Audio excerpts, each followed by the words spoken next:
Aku merenungkan bahwa mungkin banyak juga ya anak-anak muda yang aku nggak tahu kalau yang senior, cuman I'm speaking for my Mmm, generation. Mungkin juga banyak anak-anak muda yang juga mungkin capek ngelihat gereja tuh terkotak-kotak gitu loh. agree, ya, Gereja terkotak-kotak dan mereka mau terlibat dalam, "Oke, I'm all in for the harvest.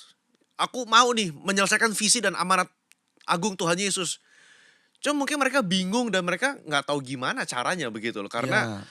the examples that are being set by the leaders mungkin kadang-kadang membuat mereka jadi trauma dan nggak mau ke gereja lagi. I'm sorry to say. Dan based on what you're saying also, banyak orang mungkin juga susah untuk bisa menempatkan diri mereka. Karena Ya, mereka merasa, well, what is God doing in my life, ya kan? ya, How is the Holy Spirit, gimana Roh Kudus sedang bekerja di dalam kehidupan saya secara pribadi.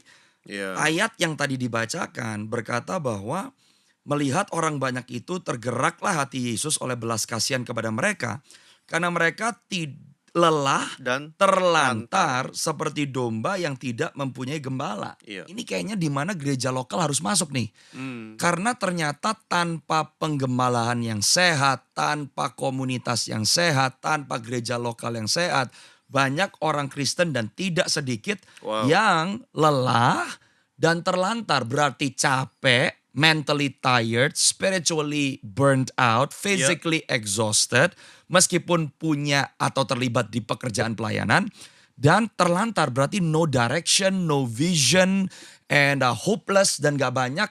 Bahkan orang-orang yang udah sangat aktif melayani tapi masih tetap mau bunuh diri. mungkin mereka dikatakan domba. So I do believe there are uh, orang-orang percaya, Ya, cuma nggak punya gembala. that's right. Saya nggak tahu apakah saudara pernah mengalami mungkin, Hmm, mungkin sebagai domba yang nggak punya gereja lokal, that's right. tidak tertanam dalam gereja lokal.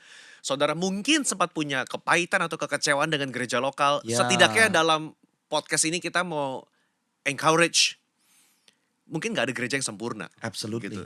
But you have to be in the local church. Yes, and the local church harus bangkit, harus pulih karena kalau kita ngomong harvest, ternyata dengan yang tadi kita baca sama-sama dari apa yang Tuhan Yesus katakan, there is no harvest without a strong church. That's right. There is no harvest without a strong community. Iya. Jadi kalau kita nggak melihat kesehatan orang-orang percaya sebagai sesuatu hal yang perlu kita perhatikan, maka waktu kita mau menjadi berkat untuk banyak orang, kayaknya itu akan menjadi sebuah stumbling block atau bahkan Hmm. kelemahan yang Hmm. membuat tuayan itu akhirnya tidak tertuai.